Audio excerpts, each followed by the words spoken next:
All right. Good afternoon and welcome to the Impact of Trauma on Indigenous People in the United States. My name is Elizabeth Kramer and I'm with Child Welfare Information Gateway, and I'll be your facilitator this afternoon. This is the first of a series of webinars that we will be offering in collaboration with the CB Associate Commissioner's Office on Historical Trauma and its impact on various populations. Please note that at this time, all participant lines are muted. Please feel free to use the chat box, though, to communicate and share information and resources with one another. You may also ask questions for our presenters in the Q&A box. I'll be keeping an eye on that, and we will ask some questions throughout the presentation and hold others for the end, but we will make an effort to get through everyone's questions. And at this time, I'd like to invite Associate Commissioner Schoenberg to share a few thoughts with you, and then we'll jump right into our subject for the day. Asia? Thank you, Elizabeth. Hi, everyone. I'm so excited to be here today to launch this series on historical trauma. As all of you probably know, I'm the Associate Commissioner for the Children's Bureau, and I've made really advancing race equity and equity for underserved communities my priority in this position. It aligns with the President's executive order on advancing racial equity and equity for underserved communities. And so this, I like to tell this story because this wasn't really my idea. This actually came from Children's Bureau staff who, conversations that I was having with regional staff about historical and intergenerational trauma. And the fact that we really don't, even at the Children's Bureau, talk about it as much as we should. And having this particular conversation, I was really compelled to act. And I said, well, then we need to, if we're not talking about historical trauma, we're not talking about intergenerational trauma. In that conversation, we were particularly talking about Native people, but I think there are, overall, we need to be talking about it. Then I wanted to do something about it right away. And so I reached out to Child Information Gateway, and Elizabeth got right on it. So I want to thank you, Elizabeth, and your team. And found an amazing speaker for today, because your reputation precedes you, Ms. Croshoe, and so we're all very excited to hear from you. And I do have to mention that there are a couple of since I've been in this position, I'm coming from New York City. We haven't, in my role in New York City, we weren't talking a lot about trauma of Native children and Native families. And so it wasn't until I got into this position that I really started to have some very deep conversations about that and really what we should be doing and what we need to be doing to support Native families and children. And there are a couple of people who were really instrumental in helping me to learn about this and continue to educate me. And I want to know, just to say how much I appreciate that. Milani Rodriguez, Keith Igawa, Neil Lawhead. I have to name it because they've really been very important to my education in this role. Nanette Bishop, and of course, Carlette Randall. So I want to thank you all for helping to lead me in this direction. And with that, I'm going to turn it right back over to Elizabeth and looking forward to today.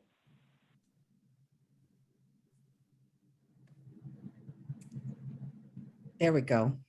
Okay, sorry about that. I had a little difficulty after 18 months of practice getting off mute. Sometimes it's still a challenge. Sure.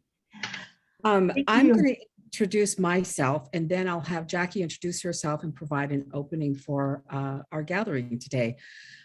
So welcome to this gathering for a conversation about the impacts of historical trauma on American Indian, Alaska Native children, adolescents, people, communities. And want to introduce who I am. I carry the name Lightning Bear-Nosed Woman and her white buffalo calf from my respective Nakota Dakota people. I'm an enrolled citizen of the Nakota and Dakota people that reside on the Fort Peck Indian Reservation in the northeast corner of Montana. And I'm coming to you today from the historic and traditional lands of the Salish people in Missoula, Montana, from the University of Montana. And I'm also a mother of four and a grandmother of four. And I'm just pleased and humbled to be a part of this conversation today. So now I'll just turn it over to Jackie. Oh, I'm so sorry. Let me do my other. I'm the Senior Director of Policy and Programs at the National Native Children's Trauma Center at the University of Montana. And we are really blessed to be working with Jackie and the University of Denver, Maine, and other colleagues on this capacity building center for tribes funded by ACF. And so I will let Jackie take it away. Thank you, Marilyn. Thank you, Asia. Buju, Indinaway, Maganug. Hello, my relatives. Indigenous Gakadus Aki. My spirit name is Star Woman. My English name is Jackie Crowshoe, and I come from the Fish Clan and enrolled in the Turtle Mountain Band in North Dakota. I too have 2 beautiful children and 2 grandbabies. Been extremely exciting to have them in my life.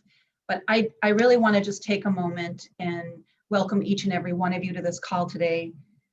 I also want to share my gratitude just for this opportunity. Asia, thank you so much for us being able to share who we are in our history, and also to collaborate with the Child Welfare Information Gateway. It's been wonderful. I was able to witness all the work and passion that went into making today's call successful and inclusive. But I also want to recognize our sovereign nations, the original keepers of the land we are on today. I happen to be in Portland, Maine, so I want to acknowledge the Wabanaki people. And just take a second here. And recently, we have been facing some collective grief in Indian country. And as you can see, a lot of emotions stir up regarding the remains and the burial sites of children who never came home from residential and boarding schools. We also are aware of the efforts being raised by your United States Interior Secretary, Deb Haaland, and the federal government's plan to launch the Federal Boarding School Initiative. And given these recent findings and efforts, I just want to take a moment and honor and just reflect the thousands of Indigenous children, both in the United States, but also in Canada, whose remains may finally be able to return home. So I'm just going to pause. I'm going to take a deep breath and encourage you all to do the same.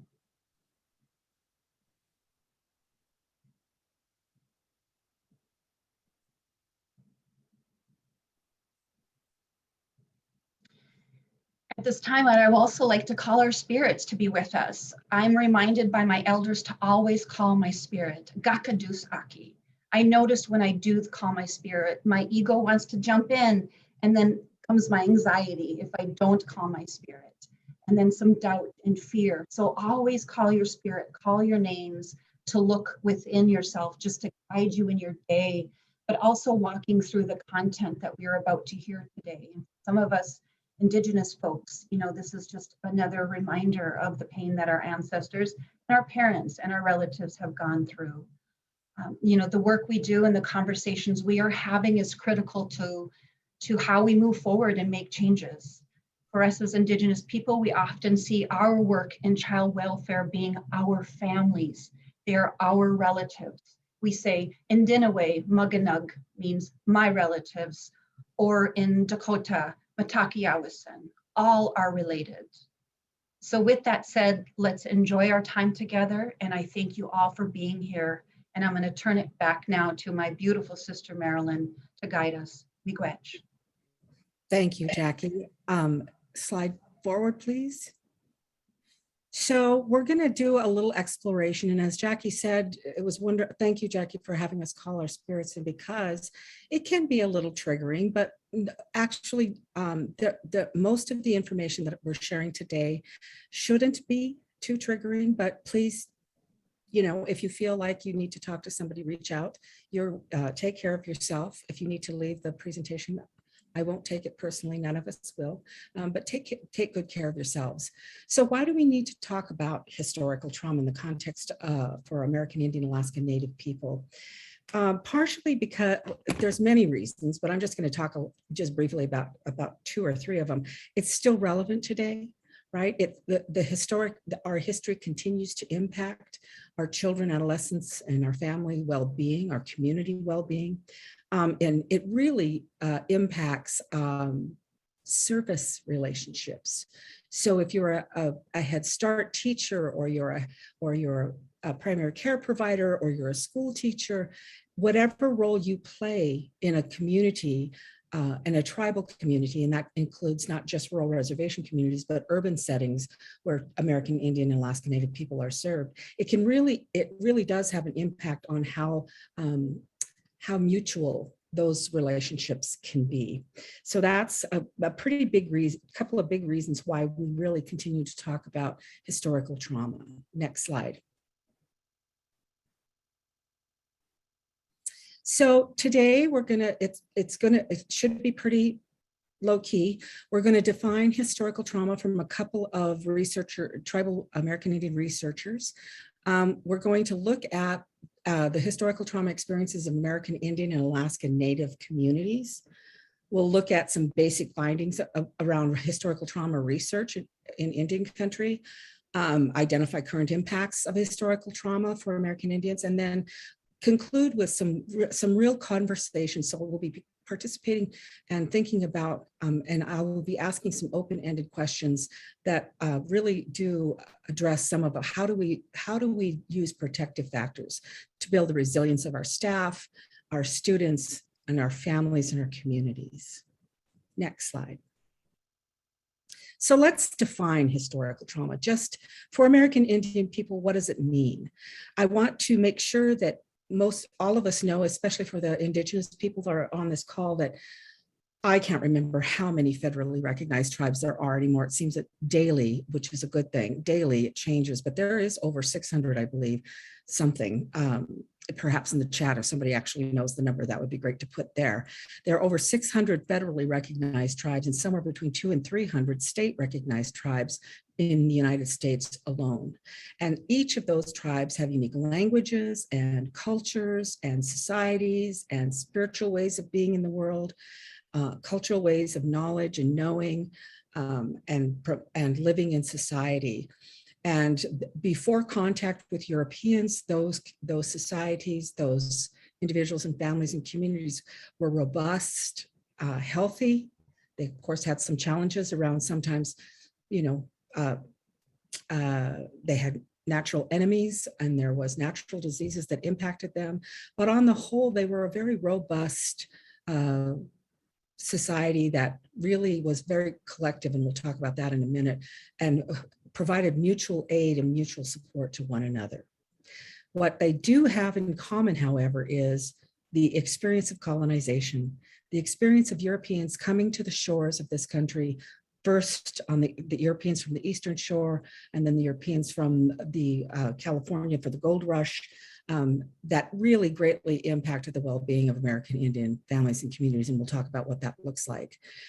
So we really want to make sure that every tribe has had an experience of colonization, that those federal policies, that interaction with colonization, with Europeans and colonization, have been what we talk about when we talk about defining historical trauma and its consequences. Next slide.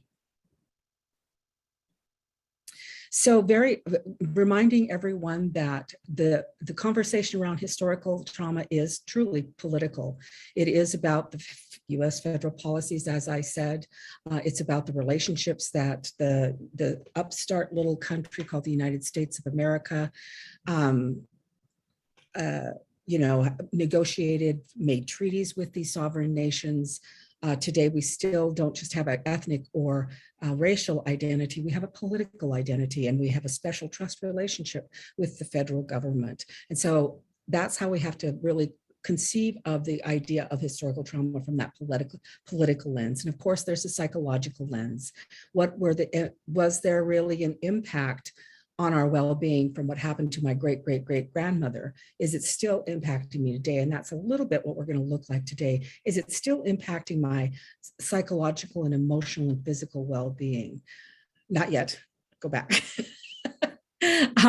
We're going to think about the collectivity of the impact, not just on the individual. We've all heard of the Adverse Childhood Experiences Study, I'm hoping, and know that the impact on the individual Now we're going to look a little bit at the impact on not just the individual, but the family and the community. And we'll briefly look at some research. There's not enough research coming out of Indian country on historical trauma, but there is some, and we'll just discuss a couple of, just talk about some of the findings of those research as we move on today. Next slide.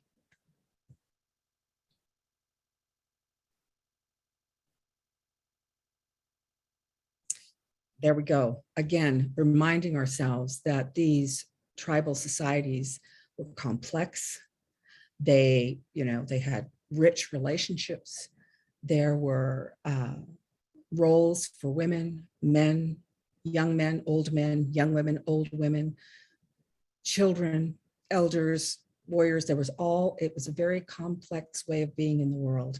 And it continues to be today. So it's not, I have this slide in and have been using it for about 10 years to remind those people that are non-tribal members and who may be just recently exposed to tribal communities or individuals to know that we have come from a really robust, rich, complex societies and nations, if you will. When we had made European contact. Because of this, a lot of our experiences are complex, right? It's not just one experience of one individual or one family. Even today, we talk about the impacts of grief and loss in Indian country as a collective in our communities. For example, I will always be talking about my own community because I really don't have the right to or the knowledge of any other tribe's community. So I'll just talk about mine. For instance, if an elder dies in our community, it impacts the whole community, right? Reservation wide, we've got like 5 different little communities, but it impacts all of us. There's a loss of that knowledge, there's a loss of the language, there's a loss of the learning, the teachings, that sort of thing. So it is collective in that way. It's not just a small town, it's a small community. I always give the example that Montana always says Montana is a small town because we have about 1 million people. And so if you say to somebody, hey, do you know the Smiths from Broadus? Somebody in Missoula, oh yeah, no, yeah, my brother, they went to college together down in Colorado, blah, blah, blah. We all know each other, right? It's because the population is so small. And Indian country is even smaller. I bet you I've known about Jackie Crowshoe before we ever met, just because that's how small our worlds are and how collective we are in our relationships, even remotely. So it's also cumulative. It isn't just one incident. It's those cumulative over and over the decades long experiences of traumatic events in the lives of tribal people and communities. And it's intergenerational. It gets passed down. We know that. And we'll talk about how it gets passed down during this presentation. Next slide. So Maria Yellowhorse Braveheart was one of the first researchers that looked at and defined historical trauma from her perspective. It was out of her studies of the historical trauma and loss of the Jewish people during World War II, when the parents and the grandparents that were in death camps and who survived came to America, and they were finding that their children and their grandchildren were experiencing the same sort of emotional and psychological stress as were the parents and grandparents who had actually been in the camps, though these parents and grandchildren had never experienced those camps. So it really began to make a lot of sense to her, and she began to think about her own relatives back in South Dakota and say to the Lakota people and say, maybe this is an explanation for why we continue to struggle with some issues. We continue to struggle with some, struggle with poor health, diabetes, struggle with poor relationships. Sometimes we continue to act violently towards one another, poor parenting practices, all of those sorts of things, because we're passing on that intergenerational trauma. So she defines it as the cumulative psychological wounding across generations, including our entire lifespan, no matter what age, from massive group trauma. That's her definition. Next slide. Another Native researcher is Teresa Evans Campbell, and she talks about it being a collective, complex trauma inflicted on a group of people who share a group identity or affiliation, right? It's my tribe, it's my band, my Cree speaker band that experienced this, that we identify or have an affiliation with. It's the legacy of these numerous traumatic events as a community, and that experienced over generations, and it encompasses all of our psychological and social responses to such events. And we're going to do an exercise today that I hope will really bring home this definition, that it's responses to those events and how we responded as people and communities. Next slide, please. So Les Whitbeck and his colleagues tried to quantify historical trauma because it really is just a theory, but also wanted to remind us that these historical losses experienced by American Indian, Alaska Native people are historical in the sense that they happened a long time ago, right? They didn't happen a long time ago. They're still going on. They're a long time ago, but they still impact today, and they continue to persist. And we'll talk about some of the ways that those traumas persist today. Next slide. So looking at intergenerational trauma, what do we mean by that? And as I described with Marie Yellowhorse Braveheart's research, it really is that exposure of an earlier generation to a traumatic event that continues to affect subsequent generations. And even today, we're still suffering from it. And we'll talk, again, we're going to talk about that in a few minutes. Next slide. Okay, here's how some examples of the historical traumas that tribes experienced.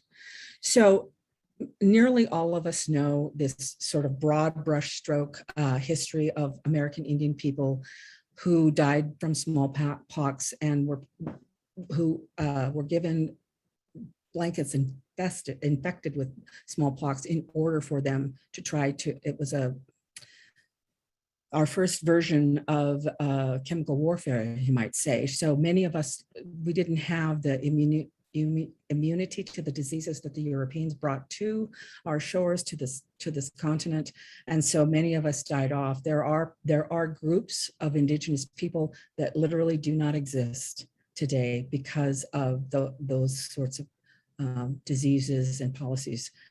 So their languages are no longer heard.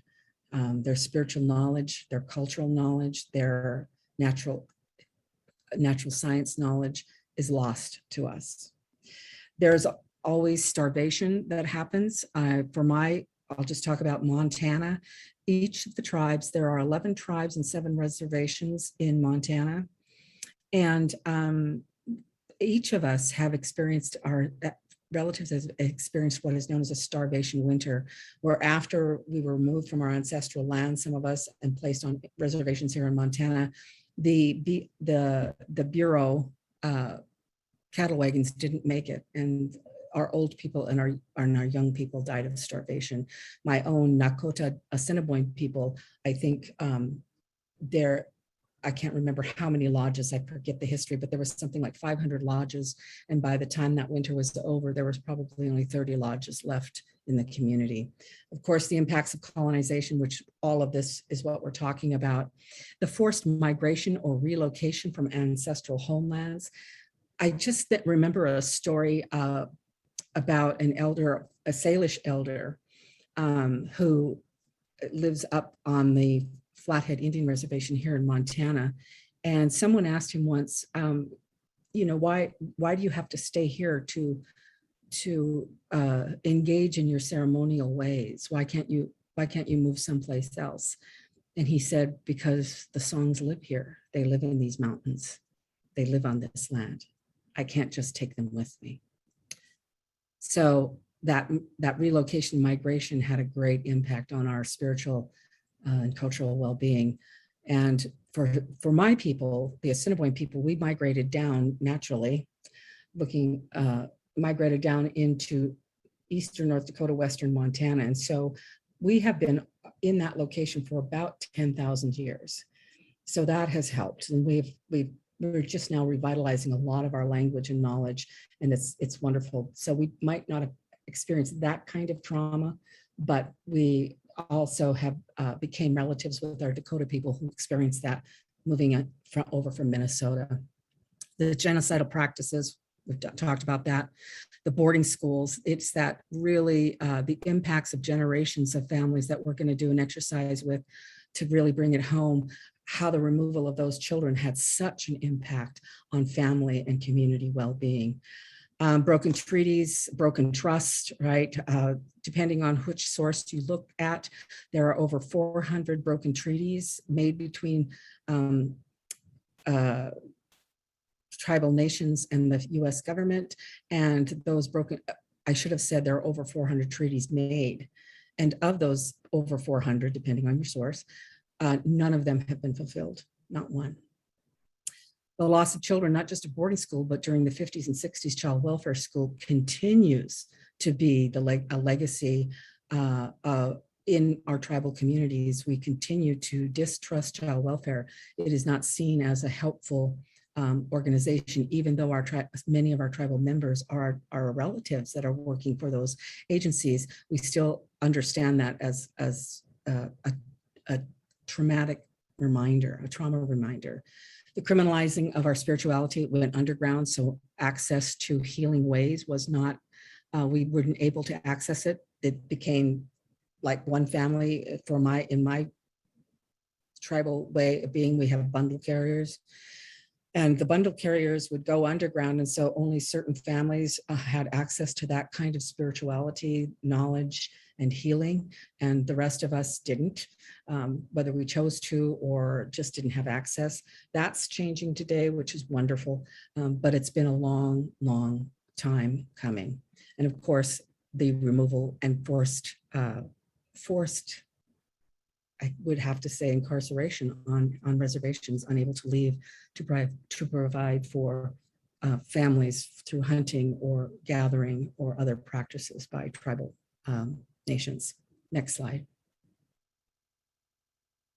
So many of us have heard this quote, but General Pratt, who again, it was he started the Carlisle Industrial School for American Indians, and he is known to have said that the only good Indian should be dead, the race should be dead, but kill the Indian him and save the man. And what does that mean? And what were sort of the U.S. policies and the, I want to say zeitgeist, I don't know if that's the right word, of the day that said, yes, we can't seem to assimilate these people into our Western European ways. So the one way we know to do it is to teach the younger generation, the children, so that they grow up in Western ways and move away from their tribal ways of being in the world. And so I would like us to do an exercise. I've got to see the time. Okay. So this exercise was gifted to me by a First Nations playwright, Vera Manuel, who has crossed over in 2012. I presented her play, The Strength of Indian Women, which is about surviving boarding school sexual abuse and 3 or 4 generations of women. And it's a wonderful little 3-act play. And I did it as my last project for my master's program. And I invited Vera Manuel to come to the University of Montana to do a talk back with the audience each night that it was presented. And she did, and it was wonderful. But during the day, while we were meeting with social work students and faculty and anyone else that was interested in having this conversation, she did this exercise and she gifted it to me to do with people. And Creator has really fleshed it out, and I'm appreciative of that. So I'm going to ask you all to pretend we're in a very large conference room and you're sitting in a very large circle, and you're all going to participate, and you're all going to participate in all the roles. So I would, beforehand, Jackie's going to play the child, And so I've designated her. She knows that she'll be answering some questions and doing some debriefing with us. Then I would always bring my, I wouldn't call it a prayer bundle, but it's where I keep the elements of prayer: sage, holy oil, right? Holy water, whatever. I keep those in this little prayer bag. And I would bring that with me to this presentation, and I would set it gently down on the floor next to me. And then I would ask Jackie to walk up and stand directly with just maybe the side of her foot gently touching this, this prayer bundle. And this bundle represents all of the knowledge and strength and healing and of Creator. And I'll just use some of my Nakota ways of engaging. So our belief system is that children are gifts from Creator, and they come from the stars. And they come as newborns with all of the knowledge of creation. And they come with specific lessons and specific wisdom. They come to this particular people, to this particular couple, and the family. And so the feeling is that I am a gift. I'm coming from the stars. I'm coming with all this knowledge. That's who I am. And that's what I bring. Then I would ask two people. Now we're all going to play all the roles. I would ask two people to come up to play a mom and a dad. Doesn't have to be gender specific. Just somebody's going to play a mom and a dad. Now, knowing what you know about our spiritual beliefs. So just think about this. By the time Europeans hit our eastern shores, the cultural, understanding of women and children in that society was one of exploitation for profit, right? That's what women and children were worth. And then they meet Indigenous people who still today, anywhere on the planet that you encounter an Indigenous language, and if you ask them what their word is for child, children, offspring, right? Sibling, it usually means something like holy, sacred, from Creator, from something magical, something very sacred and holy. Okay, mom and dad. And if you just want to write the responses in the chat, Elizabeth will call them out. How do you feel towards this child, mom and dad?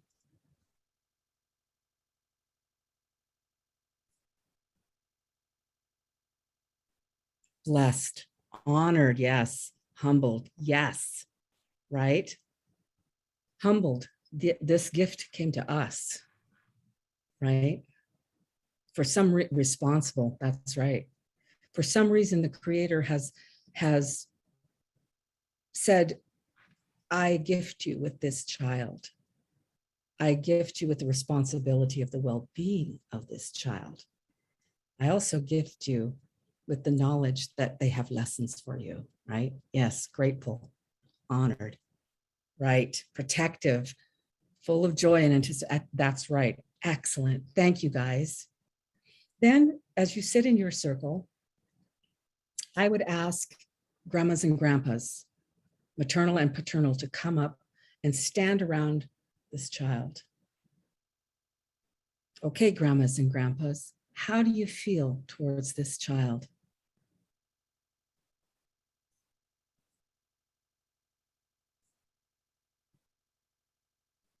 Responsible, yes. Close and connected, protective, yep. Absolutely, right? So legacy, very good, yes, there is a legacy here. You are going to be there to really support the well-being of this child.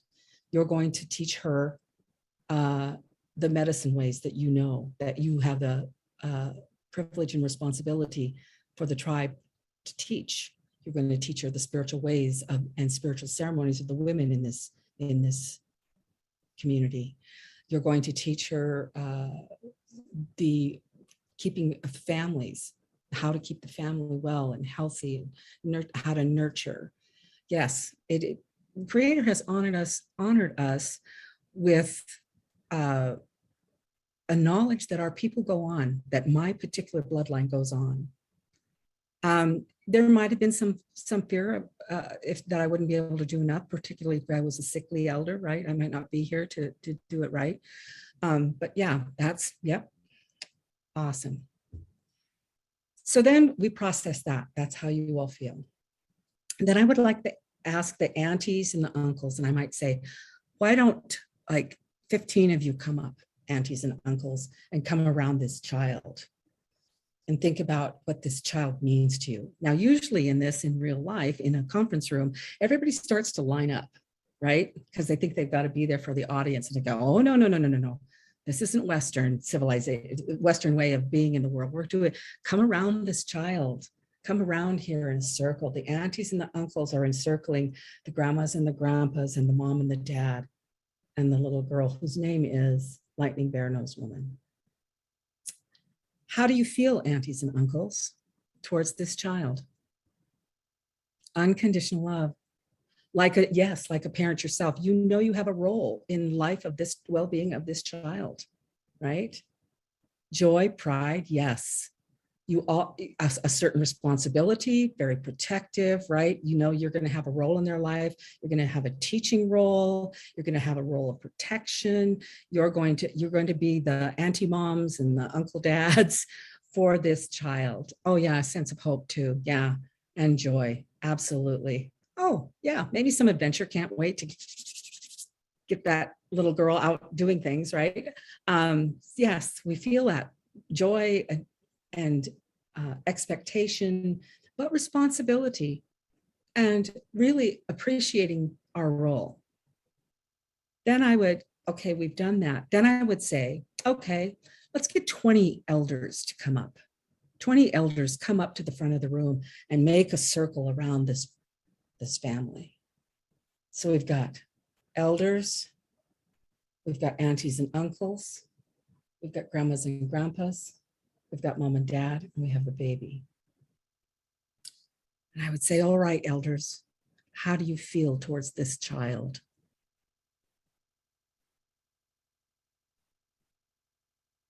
Connected, yeah. Hopeful, yes, our people will live on. Our ways will live on. Yep. Well, yes, exactly. Protective of not just the child, but of the parents and the grandparents and the aunties and uncles, right? Could be aware of the dangers in the larger world, but with your wisdom to bring to bear to this little family in this community, you know, building those protective factors, as we'd say today, right? Building that resilience. Nurturing, loving. The child doesn't have to find support and care just with mom and dad or a sibling. They can go out into the community and find that care and love and support. All right, last group, the rest of you all come up. And standing around the elders are the warriors. Whoever's left, 30 of you, who knows, 30 warriors standing around. Now we're going to play the role of the warriors. How do you feel, warriors, towards that baby? Mindful. Why mindful, Neil? Yes, proud, protective, very much. Yes.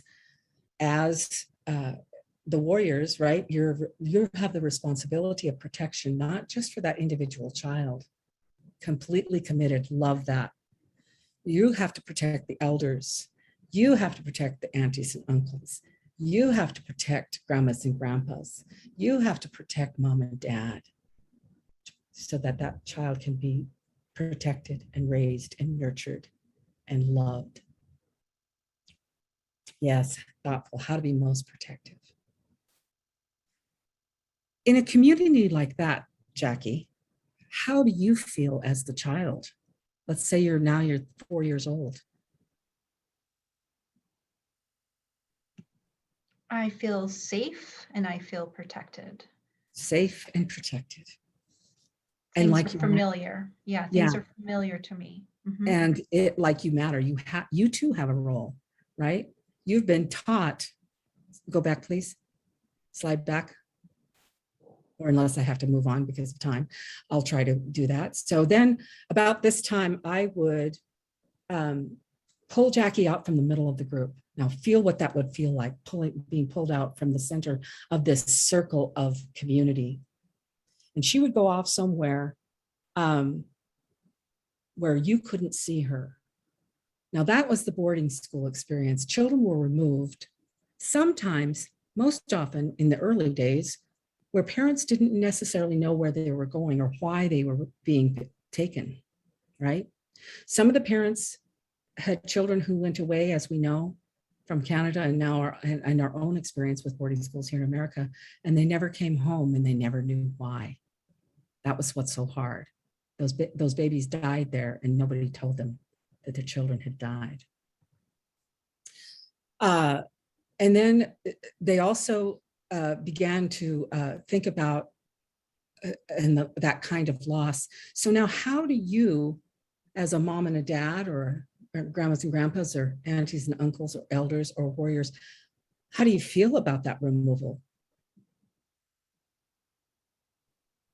How are you feeling now that the children are gone? Failed, pain. What else? Deflated, devastated, yes, right? Angry, yes. Lost, yes. Good. Deep hurt, frightened, heartbroken, empty, betrayed, love it. All right, now think about all of these words that you're feeling.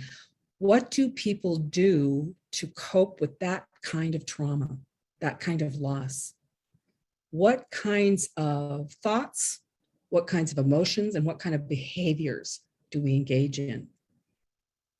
Addiction, yep. Blaming one another. Violence, yes. Violent, absolutely. Feelings of hopelessness and despair, yep. Withdrawing from one another. We stay away from community. We start to blame each other for what happened to the child. Depression, yes, all of that. And so so we might start drinking. We might not start acting violently towards one another. We might give up, right? Oh yes, a sense of shame, absolutely. I was not able to protect that child, and numbing ourselves, exactly. Then I would go, then I would tell you that Lightning Bear-Nosed Woman, I would bring her back. Jackie would come back into the room and she would be standing with me outside the circle. And I would tell you guys that here's what you don't know, right? So she's at boarding school. It wasn't necessarily about education, it was about assimilation. So very often in the early days, education was never the priority. They were also a workforce for the local community.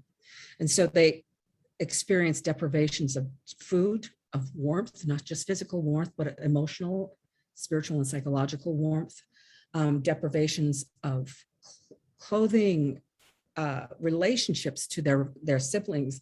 You know, 6-year-old girls were on one floor, and love, yes. Her older sister, 8-year-olds, on a different floor, and they slept their whole lives together until they got to boarding school. Lighter Indians fared better. They were less punitive to lighter skinned Indians.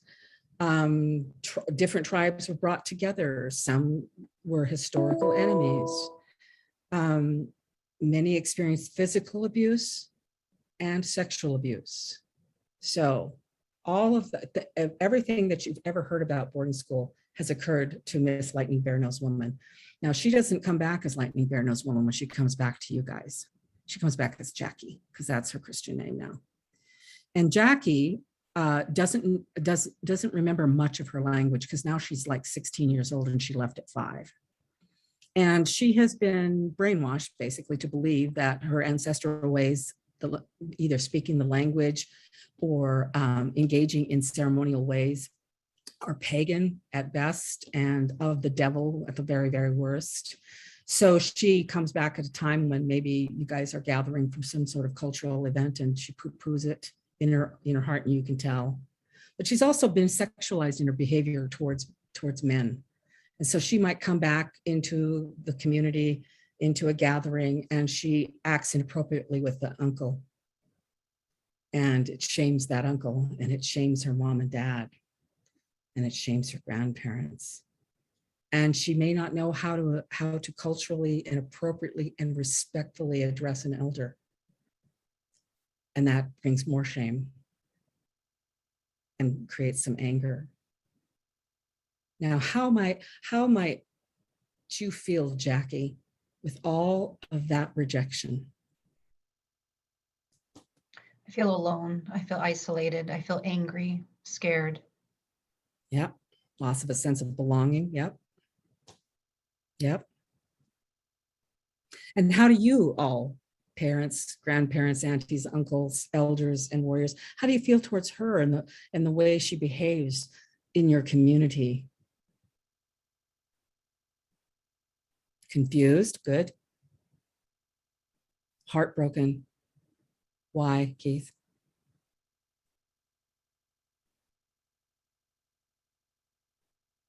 Did you notice what was lost? Yeah, we want to help, but don't know how sometimes. And sometimes we did. There are those families that were able to recognize the kinds of traumas that she went through and create opportunity for healing for her when she came back in. Okay. So, right. So much to do to try and help, but do you have, you've spent this decade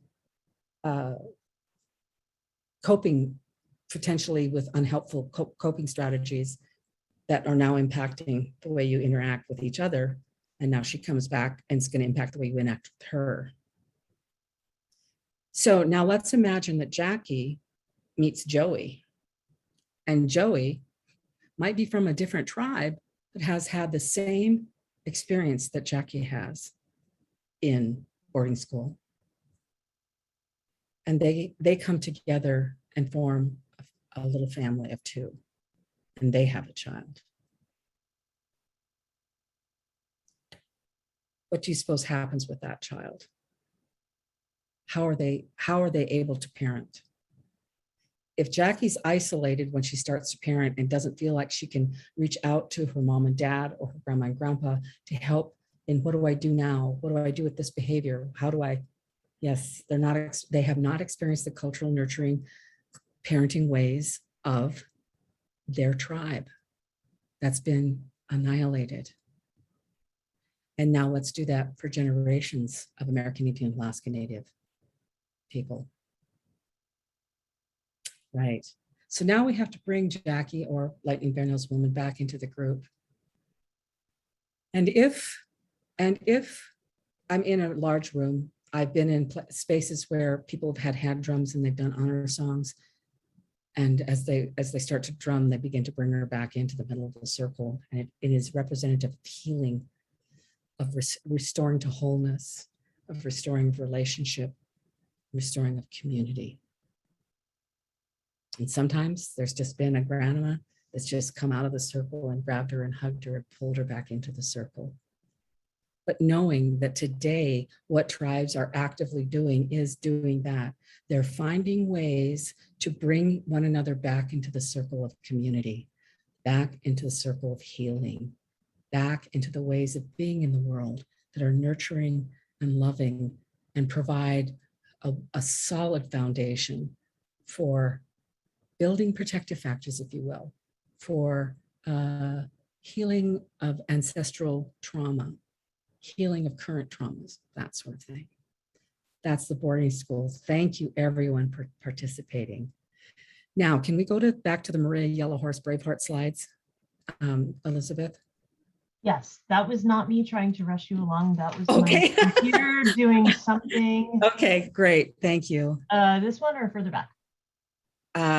Further back. There we go. Okay. Oh, nope, further back. I'll get through this. We'll get through this. Oh no, go forward. Go forward. There we go. So today, Maria has identified some responses that we've had from that particular trauma, but boarding schools, removal, all of that. So we often identify with it, our long lost dead, psychic numbings, survival guilt, right? Maybe I don't want to be as successful as I could be, simply because I would have to, that would pull me away from my community. Have a fixation on trauma, of course, victim identity, and poor cultural identity also. Next slide. So there is more research that said if both parents are exposed to a traumatic event, it has more of an impact on their offspring. There can be gender differences. I know in juvenile justice, girls often have higher rates of traumatic stress or PTSD symptoms simply because they are the victims of, most often victims in their caregiver system. Whereas boys, not necessarily in their caregiver system, it might be, you know, gang related, community related. So, but because it's in there, we have higher rates of stress. It does impact our physical and mental abilities. And if we're already sort of vibrating with cortisol and other stress hormones up here, it really can make us more vulnerable to other stresses. And obviously, we'll talk a little bit about Whitbeck. There are some evidence that where we can relate what happened to great grandma to my well-being today. Next slide. So this is Les Whitbeck's study, and he said, really, how do we know that my depression or my anxiety disorder today is because my great-great-grandmother went to boarding school? And so they created these historic trauma loss scales, and they asked elders and young people the questions like, how often do you think about the loss of language, the loss of culture, the loss of spirituality, the loss of respect for elders and children, the loss of ceremonial knowledge, that sort of thing. And quite a few, 25% thought about it at least once a week, sometimes up to 25 to or 20 to 30% thought about it at least once a week, less for daily. And then they said, but, you know, do you really have any emotional response to having those thoughts? And sure enough, yes, we had anger, we had anxiety, we had feeling hopeless, feeling like it was happening all over again, feeling like I can't trust white people, feeling like I'm not safe in certain spaces. And they thought about that in reference to having, when they had those thoughts of losses. So really, from this initial study, there is some evidence that we are reacting today to those kinds of historical and community and family losses. Next slide. So there's another study that showed that people that are 30 and younger had similar scores, right? That transmission of trauma as people older than 30. And they also found out that for some individuals, substance use experience have more with substance use disorders have more stress related to historical losses than the people who are not dependent on alcohol or drugs. Next slide. So again, just a reminder that the reminders of historical loss remain present today, right? So it's present in our economic disadvantage on rural reservations, national disrespect we continue to experience, the discrimination and racism that we continue to experience, and a sense of a continual erosion of our traditional cultures. We're fighting the good fight. We're revitalizing a lot of our cultural and language, but you know, it's still having an impact. Next slide. So how does it get passed down from generation? Let's briefly talk about that. Next slide. So it can be through narrative. We hear the stories, right? We hear the conversations that are happening, and we relate to, or we are a part of that group. We have a group identity. We can also experience secondary traumatic stress from the storytelling. I know that in the child welfare world, we have to be careful about how we tell stories about a traumatic event that we've experienced to our colleagues, lest we create an opportunity for them to be traumatized secondarily, right? So we hear those stories around our dining room table or in our living rooms, that sort of thing. It can be passed down that way. And introjection, which is basically, what's the word? There's this unconscious adaptation to the beliefs and values of the people around us. We don't necessarily say, oh, my dad's a flat earther, therefore I must be a flat earther, but it just unconsciously happens. Those other unconscious channels, I think the pseudoscience of Carl Jung and the collective unconscious, there's this belief that, collectively that we can smell the same smells and experience the same experiences as our community. Epigenetics. What I know about epigenetics can fit in a thimble. What I do know is that it's basically why or how genes are expressed, and that's impacting. I think a lot of, I just was reading a couple science articles about gut health and the biomes that are in our gut and how they're impacted by our diet. And I just think about diabetes in Indian country and what the dietary changes did to that biome, and how epigenetically we are more susceptible to diabetes. Our genes reacted to a different kind of food way. So that's passed on also. Next slide. So again, looking and thinking about trauma, we also have to think about resilience and how do we develop resilience? What does that look like for us in our communities, in our families? It's less research, and just knowing that what we know about tribes is on a spectrum. Some of us are very deeply immersed in our tribal communities, in our tribal ways, in our tribal cultural ways. And some of us, are about here, but there's also non-tribal members that are maybe way over here. And, I know that I know the name of 5 tribes. We're all on a spectrum. So are tribal people. Not all families carry the burden of what happens from generations ago. They built some resiliency. They tell the story differently. They look at it as being a strengths-based. So reminding ourselves that because we're in child welfare, we very often only see or hear about or work with those families that are stressed, but reminding us that we're resilient, thoughtful, skilled, talented, beautiful people. And with some of the healing can be difficult for some of the families today, simply because of the recurring traumas that they experience in their communities and in their families. Next slide. Current impacts, next slide. So again, going back to that, there are poor economic conditions on reservations, wanting to remind everyone that many reservations have really, really, really high unemployment rates. So for my tribe, we hover somewhere around 50% unemployment and have for decades. It might go up a little bit, might go down a little bit, but it's always been there. And to give it some context, during the Great Depression, when allegedly people were jumping out of skyscrapers, or mothers were killing their children because they were starving on the prairies during the Dust Bowl, national unemployment was at an all-time high of about 21%. So we've been living with these challenges for decades. So I'd say we're pretty resilient. We're continuing to experience persistent discrimination, border town discrimination, services discrimination. We continue to struggle with health disparities and access to services. The services that are available in Indian country. I always give the perfect example of structural violence is the continuous underfunding of Indian Health Service. We're always funded for decades at 50% of need. And of course, the disparities in child protection, juvenile justice systems that seem to really impact children of color, and particularly American Indian children. Next slide. Here's the consequences of boarding school. So it's that ineffective or destructive parenting, authoritarian or inconsistent or rejecting of the child, really insensitive to the child's needs. Way back, I used to work in healthcare.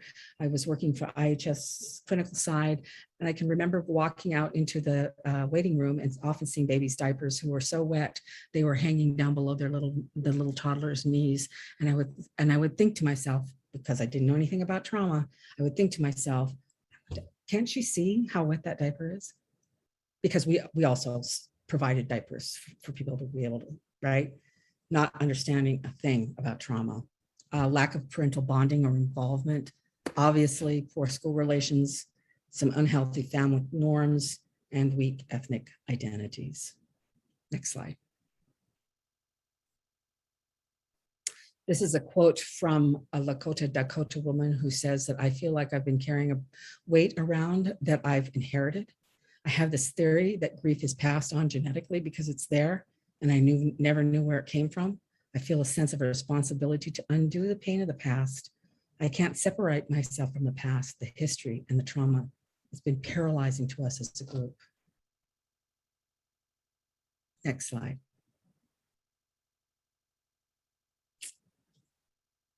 I want to get, we can see the individual and family. I want to get to the community, the lateral violence, the loss of sovereignty. We know the research does show that the more sovereign powers an Indigenous nation has, the healthier the community, the children and the families are in the community. Those severed community roles, poor economic conditions, health disparities, underfunding of services, we've already talked about that. So again, continuing to have a contemporary impact on our well-being and our community's well-being. Next slide. Okay, good. So here's what I want to think about. The loss of cultural ways in achieving wellness and balance, the loss of people and communities who are able to provide those ceremonial or practice traditional healing and coping skills. And so then add in, so this is the reality. There's a loss of ways, right? And add in the current traumas or stressors and how do we cope with so few resources, right? How do we do substance abuse, substance dependence, self-harm, domestic, how do we address these sorts of social issues, social needs, family needs, when we don't seem to be able to have the resources to be able to address them. So think about that when you're thinking about some of the Head Start programs in Indian country that you work with leadership who's challenging, right? Or teachers who display challenging behaviors, or families who they describe as very challenging, and why that has been disrupted. And how do we think about it differently? How do we put on some people say trauma lens, I like to say trauma goggles. Next slide. So again, thinking about and really understanding that there is a mistrust of parents towards Head Start teachers, even though they're tribal members. There's a mistrust of Head Start teachers towards people that want to come in and do evaluation. Even no matter how much you tell them that it really is not a big deal and you're there to help, they might still be triggered. Understanding there is a cumulative trauma that continues to impact. And thinking about how your Western perspectives might not be congruent with the ways, Indigenous ways of being, so that there's a disconnect when you're in that community and you're providing training or services or TA, and there seems to be a disconnect. And then just really understanding that, again, we're on a spectrum of cultural knowledge and cultural competency or humility. Next slide. Let's look at the spiritual strength of our people and building protective factors. Next slide. So we have to depathologize historical trauma and put it in context. We have to acknowledge that it exists, that it's real, that it does have an impact, but that we also can have generational healing and support that healing. And what does that look like? And shift that narrative to talk about how we are, how we have survived. We are still here, how our families survived, how we survived, continue to survive in this community with all of the challenges that we face. Next slide. So here's part of the trauma lens or trauma goggles, thinking about how do we view the cause of illness or addiction. We cannot pathologize the people. People don't at 10 years old say, I'm going to be a drug addict when I grow up. I'm going to be violent towards my intimate partners when I grow up, right? What's the origin of some of those behaviors? There's a saying in the trauma world that if you continue chasing behaviors, you won't see change, right? You've got to step back and ask yourself, what is the function of this behavior, right? What's happening here in this? It's not about me, it's happening around me. How do we view our service provider behavior? What does that look like? Are we sanctioning? I can remember did not keep appointment, writing it at primary care, did not keep appointment. Bad patient, right? Not helpful at all. How do we view our clients' behavior, particularly some of our moms? And then how do we view the community's behavior, right? What are some of the strengths of that community? Next slide. But I'm going to get into that. So here's how to build some protective factors.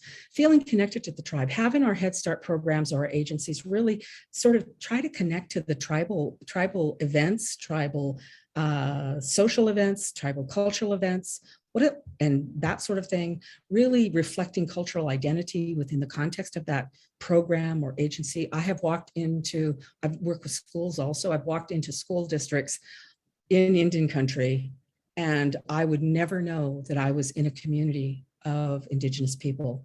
There was no art, there were no posters, there were no projects, there was nothing that identified the students in the school, and it was 99.9% tribal kids. Revitalization of our language, right? If I know I'm a sacred holy being versus chattel, right? I might have a different view of my own identity, the ceremonies that bring healing. What else? How do we infuse culture into the work you do? Jackie's asked that question. Again, just simply art, projects. What does that look like? I know Head Starts, the little girls in my reservation are learning, their moms come and they make little jingle dresses for graduation. The boys get their regalia made for graduation from Head Start, that sort of thing. Infusing that, having elders come and speak the language or tell the cultural stories. There's all kinds of different kinds of ways, depending on the tribal community, that you can infuse culture. Next slide. So what are some of the challenges of that tribal program? So really seeing in context that, you know, they face daily challenges. They face the challenges of history, right? Education is a source of pain and loss, right? Even at that little level.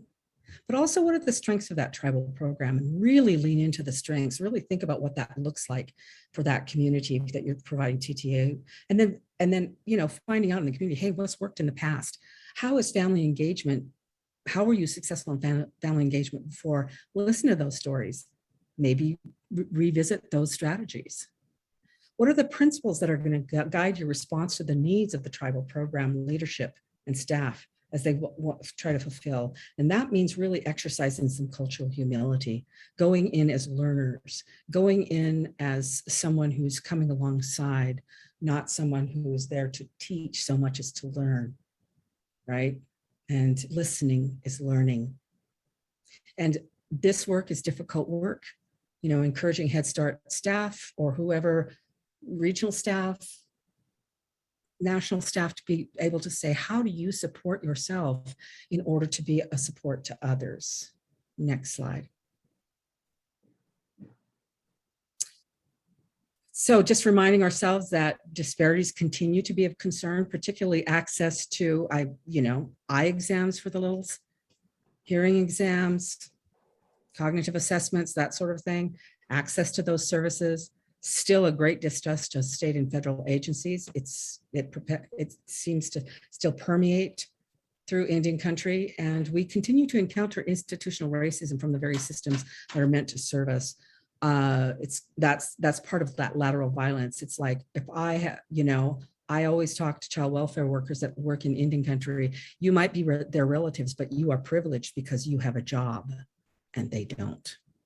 Or you might be privileged because you have secure housing and your client doesn't. Or you might be privileged because you have a steady income and your client doesn't. Or you have a safe household and your client doesn't. So thinking about all of those ways that we can look down on and really addressing them and having some humility about how we engage with others. Next slide. Personal strategies, absolutely. Be willing to acknowledge your lack of knowledge. It's okay to not know everything about the tribe. It's okay to ask questions. It's okay to go in totally ignorant. Reminding ourselves that as a Nakota Dakota woman, when I go to the Navajo reservation, I don't know anything about Navajo beliefs and ways, right? Just because I'm Indigenous doesn't mean I got it going on as I walk into this new community setting, right? So I've got, and then also I said it earlier, understanding the difference between how we identify with our culture and connectedness. We're not all going to be really cognizant of reaching out to our cultural events. There are those Pentecostal Christian providers and families that still believe powwows are evil and of the devil and don't participate. So you're going to have to get creative in thinking about how do you support those families too. And then always continuing to examine our own worldview and really challenge our own paradigms about what it is we think we know, right? Having the humility to have someone say, oh, hang on, that's not appropriate and here's why, and not being shattered by that kind of encounter. So continue to do that, continuing to engage in cultural humility, which is way different than cultural competency. Cultural competency is sort of that tourist version of engaging culture. It's sort of like I go to France and I eat macaroons and omelets, right? And I drink champagne or Burgundy, or that sort of thing. That's the tourist version. Cultural humility is walking in as a learner, walking as someone who is humble enough to be an observer, to be a person who is genuinely interested in and wanting to connect on a personal level with folks. Recognize that some internalized oppression by the caretaking system has been the oppressor, even if we're tribal members. Next slide. So how have tribes' cultural resources been important to your work? What protective factors are in place today across communities that you've seen? And what protective factors do you promote? Anyone, and we can answer in chat, any of those 3 points.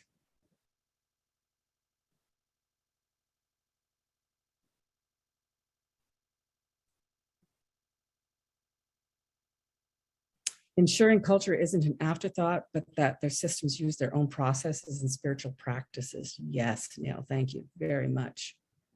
Right? I know that in some communities, the push is that maybe every single middle school student receives their spiritual name or their tribal name, right? That's the goal. That's how they're trying to build the protective factors, knowing who you are, knowing where you come from, knowing who your ancestors were, plays a big role in developing a strong cultural identity. Language revitalization, yes, absolutely. And it's wonderful that some of the funding coming down is doing that. We at the Trauma Center really support a lot of language revitalization in the communities that we work with. So the culture camps have become a huge thing. Summertime is a big thing for Northern Plains tribes. That's most of the ceremonial times. So we help, provide all of the materials for them to have, the materials for sewing, materials for drum making, that sort of thing. So yes, we can all do that. Yes, thank you, Neil. Tribal language departments, there's cultural preservation, and recognize societies within. Yes, yes, traditional dance group, yep.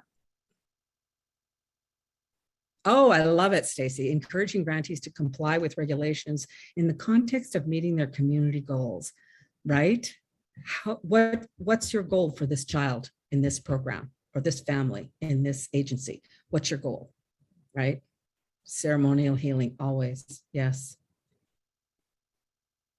Yes. Yes, subsistence hunting and fishing, yep. Learning those cultural foodways, right? The way to be able to support your family. Knowing it from a traditional way. Connection to the land, yep. To place, it's very place-based.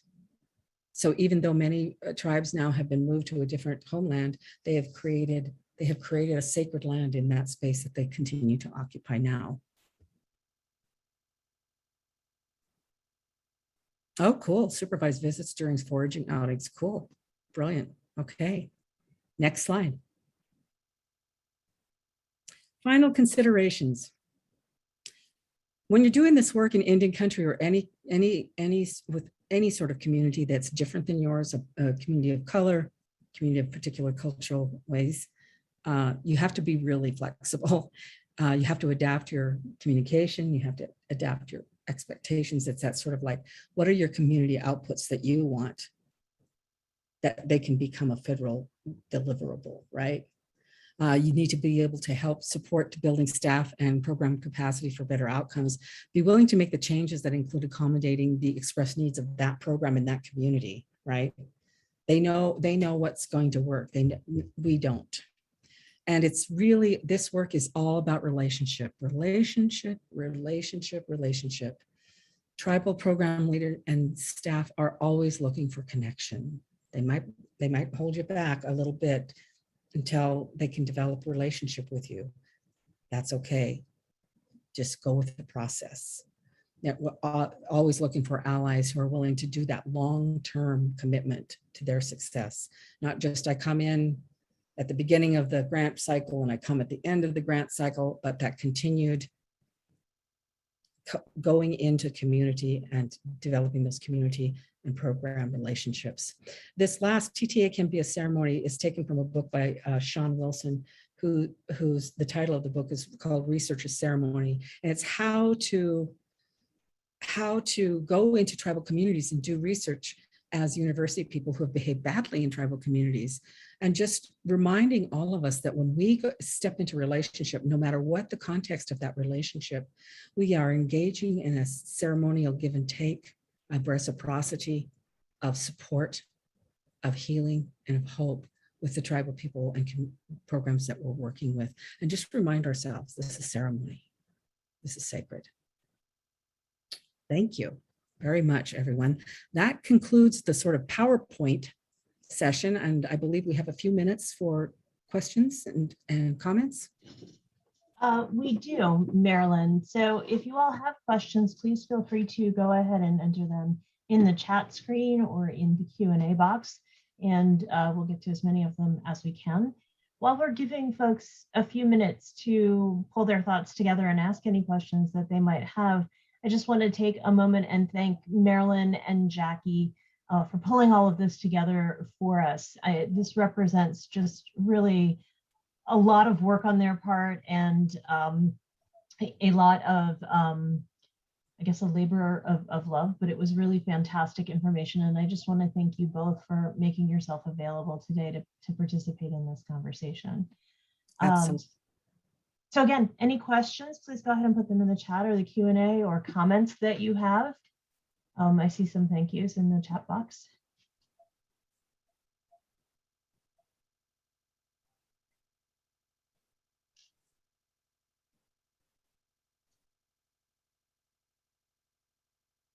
So there is one question about other areas of historical trauma and other persons of color. And yes, this is intended to be the beginning of a conversation. Today, we did start focusing on Indigenous people in the United States, but we absolutely will be planning other webinars on different groups. And then we do have a comment, great point. It reminds me of how important I think some of the grantee meetings we have led by the tribal grantees, that the meetings were held on tribal land and having cultural learning opportunities. Some had, sorry, I'm scrolling, some had ceremonies included connecting with the working meetings. And Marilyn, that just, that reminds me of what you said about the stories and the songs belonging to the land. And that just connects Absolutely. back to me. I see Neil has a comment, quasi question. How do you suggest we build tribal specific understandings to build the capacity? Mm-hmm. That's a difficult question, Neil, and it's sort of a constellation of answers. There isn't one way, right? But it's really, for us, the way we do our work is because most of our staff are American Indians from around the country. And so we think about what does that look like for this specific community, and we try to go whenever we do, whether we're invited by a school district or a primary care provider at IHS or a child welfare agency for training and TA, we always ask that we be introduced to or at least allowed to engage with tribal leadership. We want to be able to honor tribal sovereignty. We want to be able to acknowledge that we are in their nation, and they have a right to know what's happening among their people and what, but also it's a great opportunity to start to begin to build those relationships. We ended up doing a lot of sort of very shallow surface training in TA to tribes around the country. And we're trying to, with very specific tribes, go a bit deeper, where we're in the communities long-term, where we're in there 5, 6, 7 years. And it doesn't matter if there's tribal leadership turnover, doesn't matter if there's staff turnover. It can be, all of those can be an asset to the work that we do.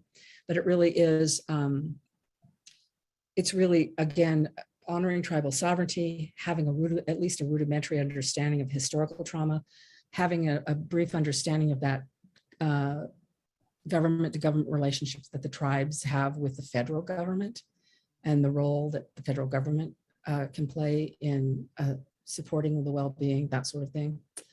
So I don't have an answer other than there's a whole bunch of different ways of doing this work.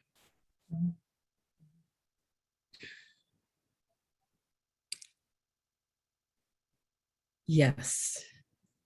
Yes. Thanks, Neil. Yeah, we do. The rigid state of flexibility, honestly, we've written, we have been the lead on a grant with my tribe. And I'm telling you what, how you write the grant and all the program delivers that you say you're going to do, even though the director of the trauma center is from Fort Peck and I'm from Fort Peck and we go back often, you still, they haven't hired the director yet, or they haven't hired this person yet. Okay, then we'll move that timeline.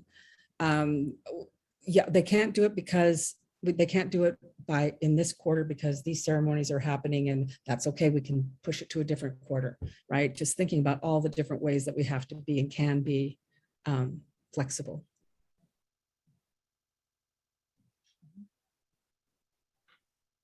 Any other questions? Go ahead and type them into the chat box or the Q&A box.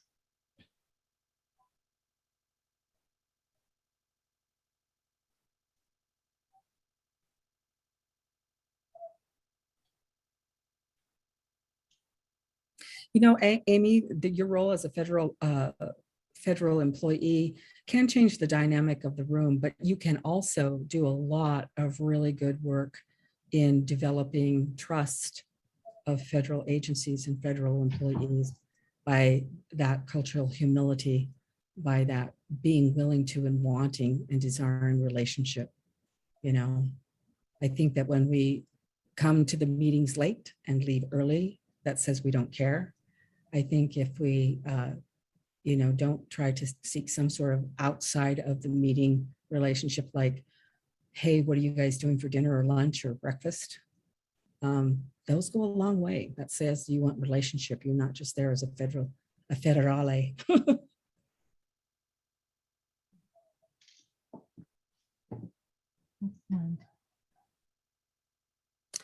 Grateful to be asked to do this, y'all. Very grateful that you agreed to do this, and thank you again for sharing such wonderful and valuable information. I would be remiss if I did not mention that I will be sending an email out to all of the participants today. It will contain, I promise, a very short survey. I would just ask that you all take a few minutes and complete that. It's just very quick. It shouldn't take you more than 5 minutes to do it. We really do look at the feedback from the surveys to help us improve future webinar offerings and identify future topics. So I'll just close once again with just thank you so much to Marilyn and Jackie for really sharing your wisdom and your expertise, and just the time and effort that you put into making this a really interactive experience, which is, I think, as we've all learned in the last year and a half, challenging to do. But yes, again, thank you all very much. And thank you to all of our participants today for making time in your afternoon. Everyone have a wonderful day. Oh, wait. Before we go, though, Elizabeth. Yeah, Jackie, could you do the next slide? Jackie's going to do it. Oh, I'm so sorry. Yes. No, I mean, and I just think culturally, this is yet another teaching, right? That it's a lot of times, and again, recognizing that some tribal communities can be more assimilated, as Marilyn indicated, and some can be more walk in their traditions and their values and their culture, but just recognizing in our way, when we open something, we close it, right? So it's almost like you're bringing the circle to a close. And I just think it's important that we be able to do that. And one of my very beautiful friends, she's got a quote up here from her, Marilyn, thank you. And also just a reminder that, you know, we talk about history, but, you know, as I played that child, which was difficult because I recognized my mom was in boarding school, my mother-in-law, my father-in-law were all in boarding school. My husband was removed because he was born before 1964, before ICWA was enacted. And so all of this is very personal to me as an Indigenous woman. And you know, we say history, but it's really, you know, it's still impacting us greatly, as you described. So with that, you know, and I also want to acknowledge the Indigenous staff that have joined us and the work that you're doing, you know, in the offices that you work. You know, I know and have had the joy of working with Carlette and Keith and Nanette and Neil. And so I thank you all for all of your hard work. So with that, I just want to say, miigwech, thank you for all the work that you are doing and for participating today. Just for your beautiful spirits and the comments in the chat room. And you know, Marilyn, you did such a beautiful job having the National Native Children's Trauma Center work with the Capacity Building Center for Tribes has just been a huge blessing, you know, always thinking about, you know, how we become more trauma informed. So now I just want to ask that we again take a deep breath in, and now let it out, knowing that you are connected to the earth, that you are connected to all creation and to all humanity, that you are connected to your ancestors. We are connected to each other and connected to future generations. So with that, may you all have ease and love in the rest of your day, as well as the week that's in front of us. So miigwech, thank you everyone. Gigawabaman.